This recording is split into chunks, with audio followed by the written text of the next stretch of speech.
Stephen Twigg. Thank you, Sir Edward, and may I first of all congratulate my honourable friend on her excellent and powerful speech and on bringing this important issue to the House today. I just want to say three things, really. The first is to echo what she has said about the risks now to schools in Liverpool. On Saturday, we had a demonstration against school cuts in Liverpool, organised by the Cabinet member Nick Small, attended and spoken to by the Shadow Secretary of State for Education, my right honourable friend, and the support there demonstrated the powerful sense in Liverpool that education is a priority for communities and families, and there is a very real concern about the impact of the proposed funding formula on schools in Liverpool. Let me talk about some of the schools in my constituency. According to the schoolcuts.org website, Croxteth Community Primary School stands to lose over £100,000, £381 per pupil. Monkstown Primary School in Norris Green stands to lose £354 per pupil. St Edward's College, the alma mater of my honourable friend from Walton, stands to lose over £200,000. St John Bosco, a fantastic school in Croxteth, which the Minister visited with me a few years ago, stands to lose over £200,000. It is vitally important in devising a national funding formula that factors such as deprivation, pupil mobility, prior attainment are given due weight. Because if they're not given due weight, the risk is that the schools in communities such as the one that my honourable friend and I serve in Liverpool lose out, and that potentially sets back the work that those schools do to improve standards.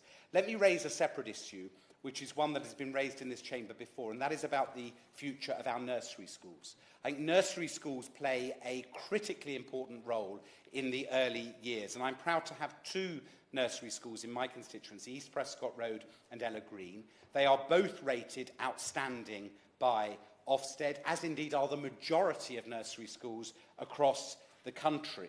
Last month, the Sutton Trust report said that they felt that the government was too focused on providing quantity over quality in early years, and they said social mobility won't improve because what is being implemented is at the expense of quality early years education for the most disadvantaged. And I think nursery schools are the very best of that quality early years education. And I hope when the Minister responds to the debate today, he's able to update us on the government's plans for the funding of nursery schools, because that is an important part of the picture, alongside the issues that my honourable friend has rightly raised today about the impact of the national funding formula.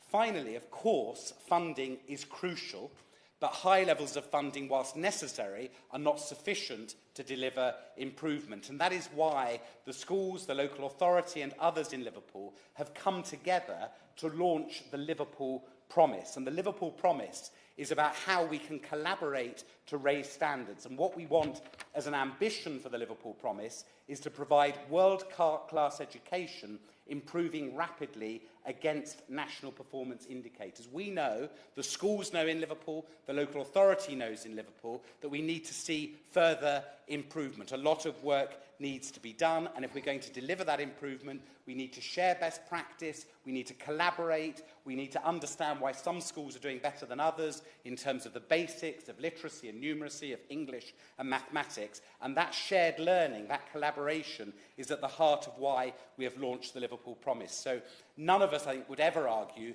that funding is the only solution to the challenges that we face in our education system, but I absolutely concur with the powerful points made by my honourable friend, which is that we need that reliability of funding if we're going to ensure that schools across Liverpool, and indeed other core cities across the country, are equipped to meet the future challenges. And I ask the Minister, when he responds, to give some reassurance that those factors I described of deprivation, pupil mobility and prior attainment will feature in the finally agreed funding formula, because I think if they are given due weight, we may not then see the impact on Liverpool schools that we fear we will see if the funding formula remains as proposed.